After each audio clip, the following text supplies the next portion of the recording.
Beste aanwezigen, dear guests. Vandaag staan we hier in Dinteloord om 29 dappere vliegeniers te herdenken die hun leven verloren tijdens de Tweede Wereldoorlog.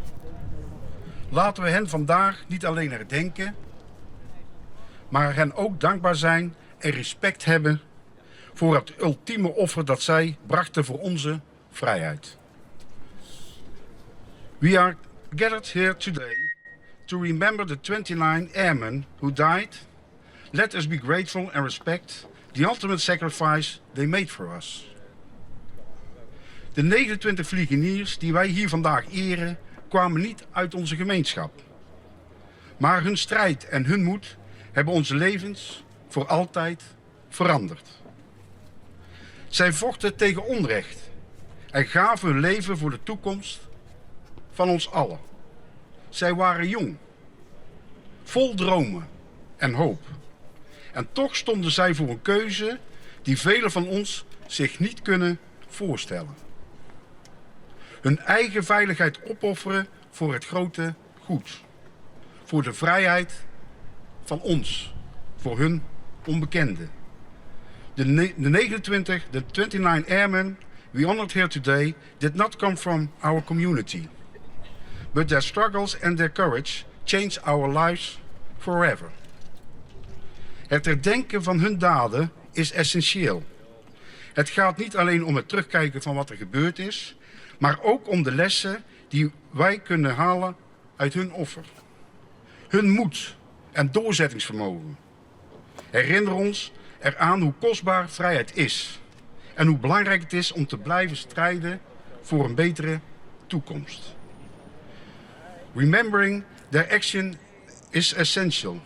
It is not just about looking back at what happened, but also about the lessons we can learn from their sacrifices. Terwijl wij hun vandaag herdenken, vieren wij ook de vrijheid die we aan hen te danken hebben.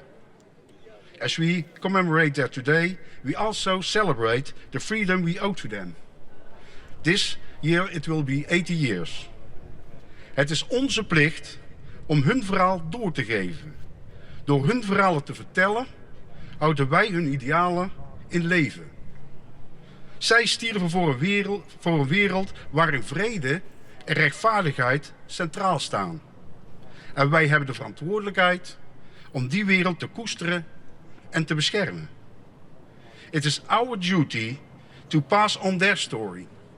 By telling their stories, we kept their ideals alive.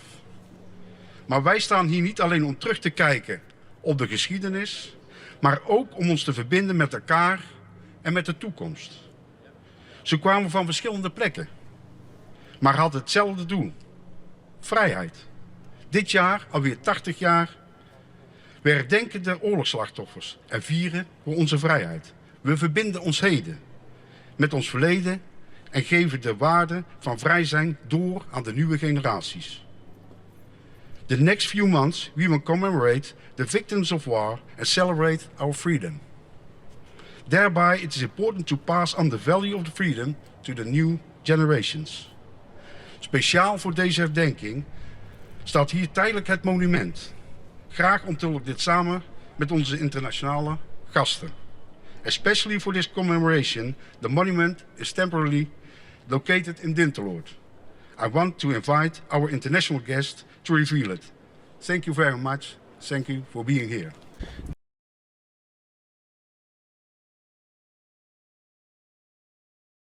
Dit monument, een creatie van Hans Hansen en Peter Vermeel, symboliseert een van de vliegtuigen die op 22 februari 1944 neerstortte. Het is een eerbetoon aan de moed en opoffering van deze individuen en dient als een plaats voor reflectie en herdenking. De ceremonie die wordt bijgewoond door de familieleden en nabestaanden. En onze gasten uit Ierland hebben zojuist de onthulling gedaan. Wat internationale verbondenheid en respect voor de gevallen helden benadrukt. Ook de nabestaanden uit Verenigde Staten brengen hun respect en dank over Helaas konden ze vandaag hier niet aanwezig zijn. Mr. Mayor, Peter, and the wonderful committee, and the people of Dinterlure. It has been an honour to be asked here this evening to unveil this monument, to commemorate the men who gave the greatest sacrifice in that they gave their lives so that you could be free. The sacrifice of their life has been felt by many people in that Europe has been in peace almost since 1945, and that has been an achievement. To be here this evening is a personal honour because I'm here representing an Irish family, the O'Riordan family. My uncle John O'Riordan, pilot officer John O'Riordan, was shot down here in 1944. He came from a farming family in County Cork in the south of Ireland. He was one of a family of 5. There was one girl who was my mother, my late mother, and 4 boys. And he was the youngest of the 4 boys and also the youngest of the family. And he attended University College Cork prior to being in the RAF. I want to thank the people of Dinterlude and especially the committee who has been involved in remembering and erecting this memorial.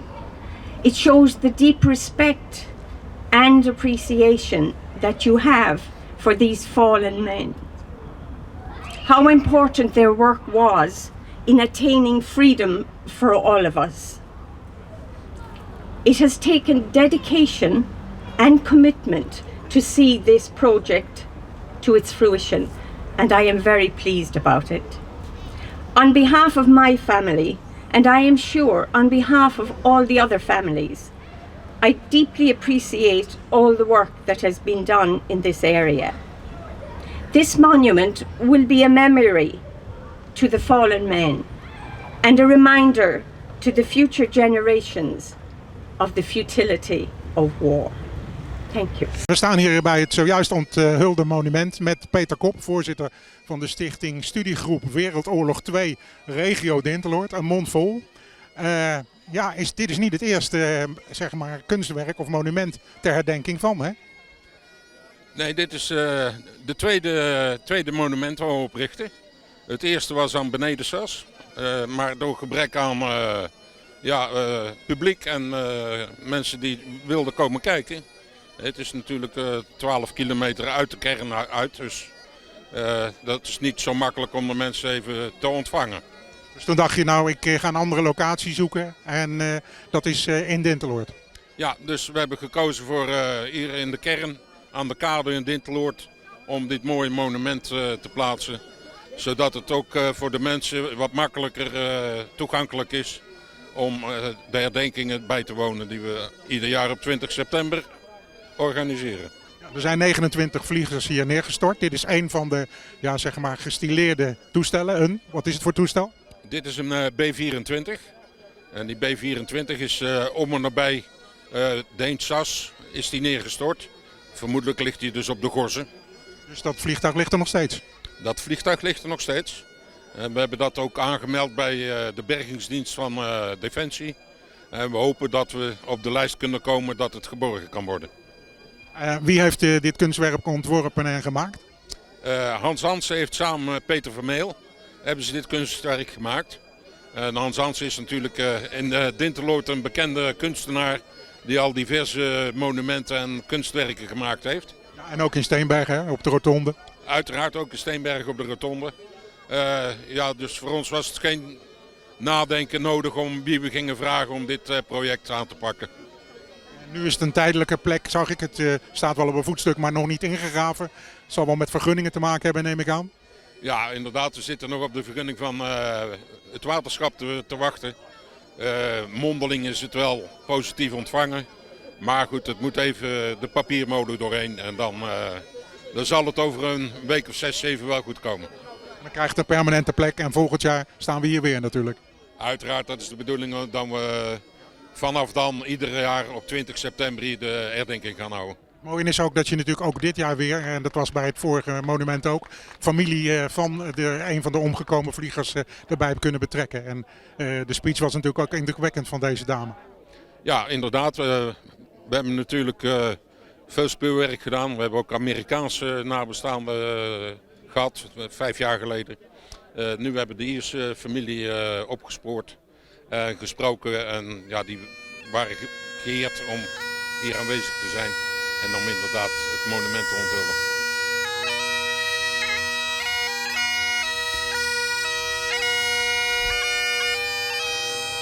We staan hier bij het zojuist onthulde monument. Samen met de kunstenaar, ontwerper Hans Hansen. Wat beeldt dit uit?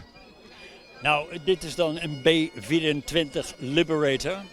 En het is een van de 1800 bommenwerpers die in Amerika gemaakt zijn. Het is wel een model waarvan ik op een gegeven moment toch van Peter op de ene mitrailleur eraf moest slijpen, want er was een nieuwer model. Dus daar had ik even een kleine vergissing in gemaakt. Dus is het oude model met 1 mitrailleur? Nou ja, precies. Want kijk, de wensen, zelfs in oorlog, is ook van, joh, we hebben liever dat er nog een mitrailleur aan de linkerkant erbij komt. Want alleen maar op de neus, rechtuit, en een vliegtuig die wordt je beschoten met iemand die dan geschud hebt om zijn rechterkant.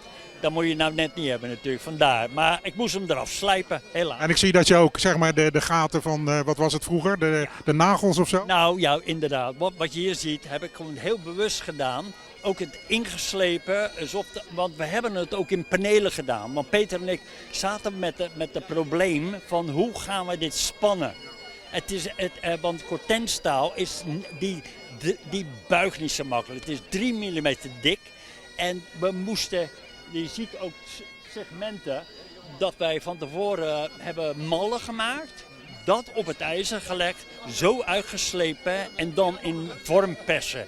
We konden niet zomaar een lijntand erop zetten, want als die eraf vliegt, dan vliegen je tanden via je oren eruit, zeg maar. Want dat gebeurt, want het springt gewoon los.